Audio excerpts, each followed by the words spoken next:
There has been many Clayfaces. Basil Karlo, Matt Hagen, Preston Payne, Cassius Payne, Johnny Williams, Ethan Benet, Todd Russell, Peter Malley, etc. However, there's only ever been one main canon female Clayface, Sondra Fuller, who is the fourth Clayface and is often called Lady Clayface, or Lady Clay.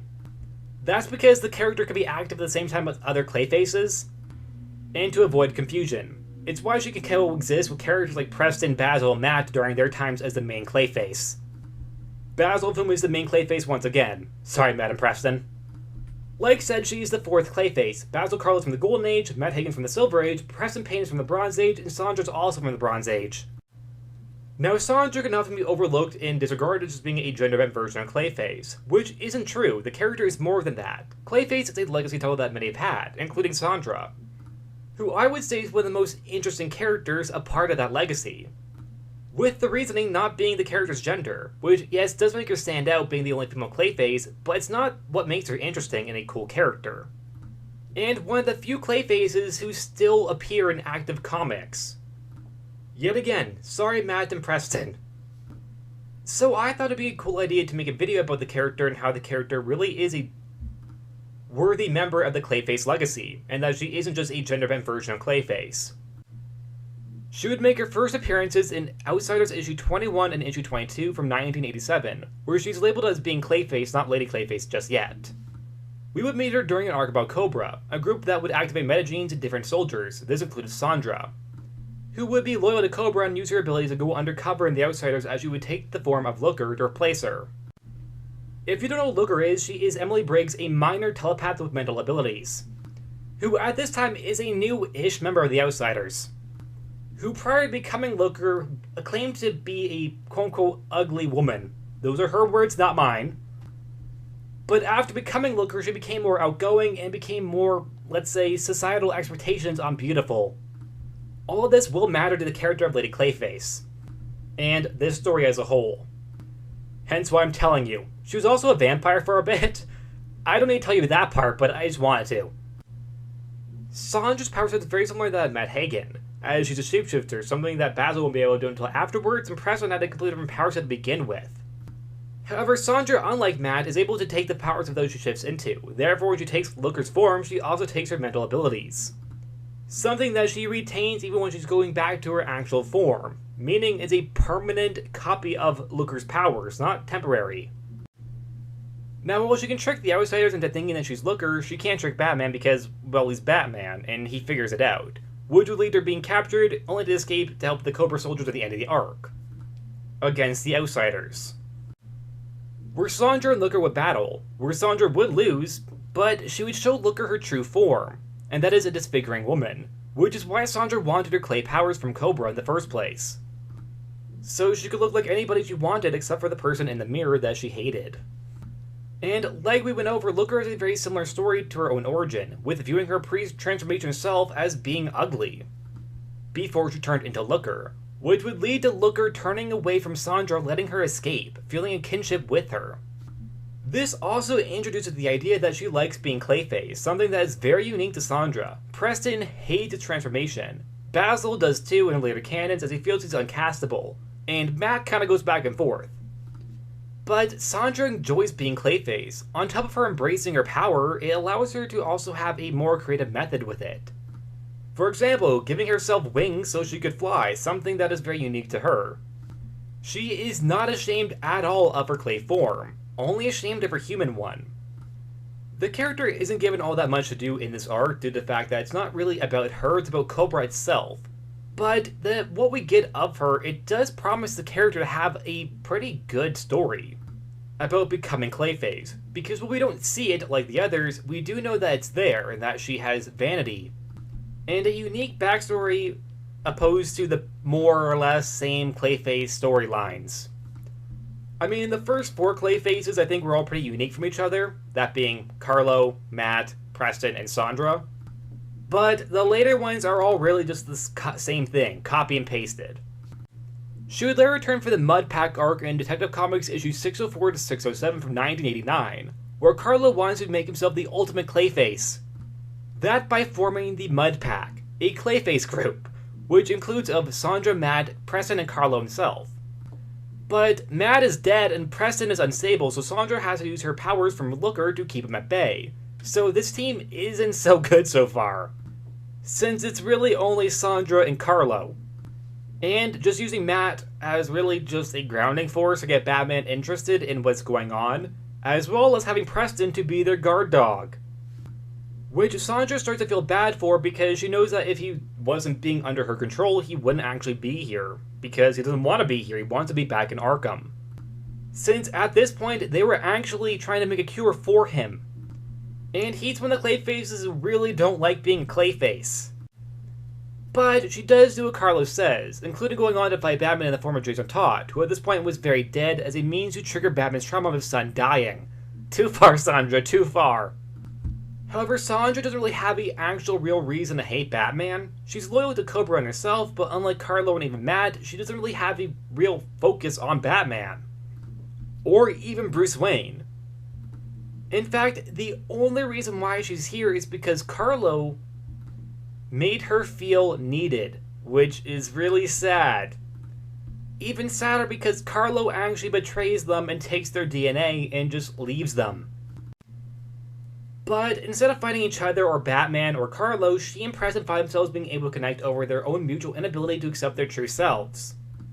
Sondra prefers her clay form and sees her human one as being ugly and homely, but Preston finds her beautiful, something that no one's ever said to her. Wally hates his own appearance because he finds himself to look like a monster and be one since his powers burn him, something that needs to spread to other people, which results in people dying when he touches them. But Sondra is immune to this, meaning that she's the only person that he can touch. And she doesn't see him as a monster but a survivor, and this creates a kindred relation between the two characters and they start a romance before leaving the Mudpack arc altogether. Since, like said, they don't really have a reason to fight Batman or hate Batman. He didn't really do anything to them. I actually might make a video on the Mudpack arc altogether, because it is really interesting, but Sondra doesn't really factor into it that much. This relationship is also very strong in my opinion. It makes a lot of sense why they would find each other really, well, attractive and danging. Yes, I said danging because I don't want to get censored. You buy why the characters would like each other and would find each other being, well, in the same place. It's also just overall a really sweet touch to this story, because the two characters very clearly have had a very hard time, and they will continue to, so to allow them have a bit of happiness in this story I thought was a nice touch. It also helps humanize the characters because, unlike Karlo and Matt, they aren't really villains. I mean, they kinda are. But Sondra refuses to kill people, something that she even goes as far to make sure that doesn't happen in this arc. And while Preston he doesn't want to. He's kind of forced to, because if he doesn't, he dies. Which, well, yes, is kind of selfish. You can see the logic behind why he would do it, because he wants to survive. He doesn't want to die. And it's not implied that it's going to be a quick death. It's going to be long and painful, the constant burning until he finally goes. So these two don't really belong on a villain team. Especially a villain team that's whole purpose is killing Batman. When Sondra doesn't kill and Preston doesn't really want to kill. The two of them will go off on the run and get off-panel married, which we learn when Sondra and Preston returned in the Nightfall arc in Batman Shadow of the Bat issue 26 and 27 from 1994. Here we see that her and Preston have been living a pretty peaceful life outside of Gotham, and starting a family, having a baby named Cassius who has his mother's power set. Everything is going really well for them, and you know what that means, things are about to get bad, like really bad. Sondra's also shown to have maybe a bit of a different power set or a tweaked one. Her shape-shifting abilities seem to have no real bounds anymore. And unlike other Clayfaces, she can separate herself into multiple places and create offsprings who become sentient outside from Sondra herself. Which is implied to how Cassius exists, as in, he's not necessarily the baby of both Preston and Sondra, but a piece of Sondra that became sentient. However, by the help of Preston's own ability, somehow mixed with hers. But it's very much an actual piece of Sondra, not just Preston and Sondra's baby. Since he has none of Preston's powers, only Sondra's. But he's still a child and the two become really good villain parents. It's actually really cute and sweet and, oh no, it's not gonna go well. Sondra would help Preston find new victims to let out his burning upon them so he isn't in constant pain. But they would try to make sure the victims they find are people that deserve it and aren't actually innocent people. Since, like I said, they aren't really bad people. This arc also displays how much they really love each other, since they both won't leave each other's side, even when the police are coming after them or even Batman. Something that Preston even pleads Sondra to do, since Sondra can easily take form of anybody with their abilities, and just live a normal life, but she refuses to leave him behind because she loves him too much. This is so sad, because I know where it's going. Cassius would be kidnapped by a serial killer who would threaten him as he cried for his parents. As he reads his captive child the diary of his mother, Cassius learns about his mother's secrets and desires, which is of course traumatizing, as well as threatening to slit his throat and tear out his heart. It is genuinely very just heart-wrenching reading this, because it is so traumatizing. To not just Cassius, but ourselves reading it, because it is a lot. Batman at this time is Jean-Paul Valley, and Sondra would tell him what is happening, and the serial killer in question would be killed by Preston. Way to go, Preston! Which, for some reason, Jean-Paul Valley is upset with, because murder is wrong, even though that this serial killer is going to kill his son. But no, murder is wrong. And he has both Sondra and Preston arrested. Preston in front of his own son. Jean-Paul is also very, let's say, not Bruce Wayne-y, as he's not honorable, nor cares about the villains he takes down, because Preston pleads for him to make sure that Cassius is okay and protect him. But instead, Jean-Paul Valley simply says it's not his problem and lets Cassius be tortured by scientists well into his adulthood. Oh my God. This story is so sad. It's very well written and very well done, but it's so sad and it's so gut-wrenching. It also makes you hate Jean-Paul Valley for many reasons. It just hurt my heart a little bit, I'm sorry. I know I'm weak for that, but it really did hurt my heart a little bit. I was wrong, the serial killer actually survived, because I misread it and I'm an idiot. And upset knowing that that frickin' man survived. I know he's fictional, but that really made me upset to know that he lived. I misread it thinking that Preston actually killed him, but no, Jean-Paul Valley broke him out of Preston's grasp before he could actually finish the job. Really, Jean-Paul Valley? Really? Cassius would actually become the 5th Clayface after being tortured by the scientists in question, one of whom would actually become the 6th Clayface. All of this is on Jean-Paul Valley. All of it. He, by himself, technically created 2 more Clayfaces. If you just did what Preston and Sondra asked of you, Cassius would have lived a normal life instead of being tortured and turned into a monster. And the 6th Clayface, Peter Malley, would not have turned into a Clayface. I know, I'm not over it yet. I'm sorry. I'm not over it. I will never forgive Jean-Paul Valley for that. Oh my God. This is why Michael Lane is my preferred Azrael. This would unfortunately be the last time that Sondra would see either her son or husband on panel. Both of them would have stories continue on together and separate. But Sondra was not a part of any of them. While Sondra is implied to at one point have escaped but in hiding, or might have just been let go, since we never really saw her kill anybody, she really just secured victims for Preston, which I would still say wouldn't... and I would say that would be murder, but I guess technically shouldn't kill anybody. We see her occasionally in cameos and backgrounds of issues, which does confirm that she isn't in prison anymore.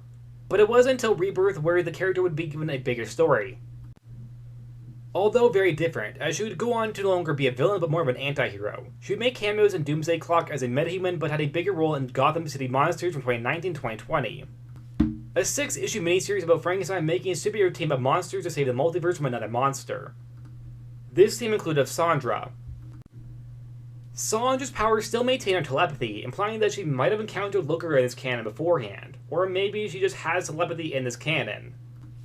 She would use her powers to try to find herself and who she is, along with details around the trauma surrounding her time in Cobra. She's taken on many different identities as she feels lost in herself.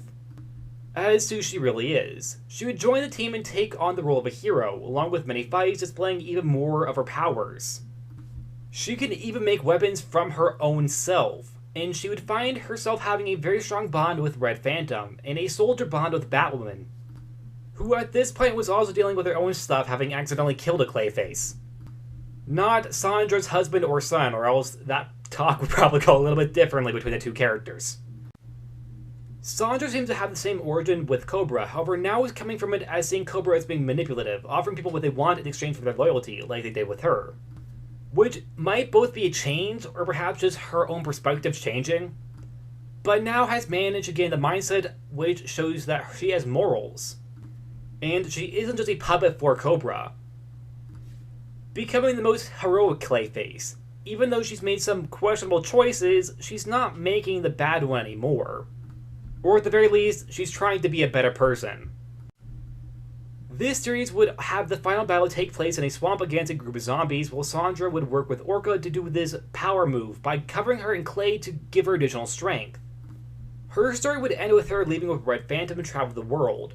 This version of the character, while different, still works. It feels like the continuation of the character from her first appearance rather than the later ones, kinda ignoring her whole family. But it also is believable that she simply might have just forgotten, because it is said that she does use her powers on herself and forgets how many lives she has had.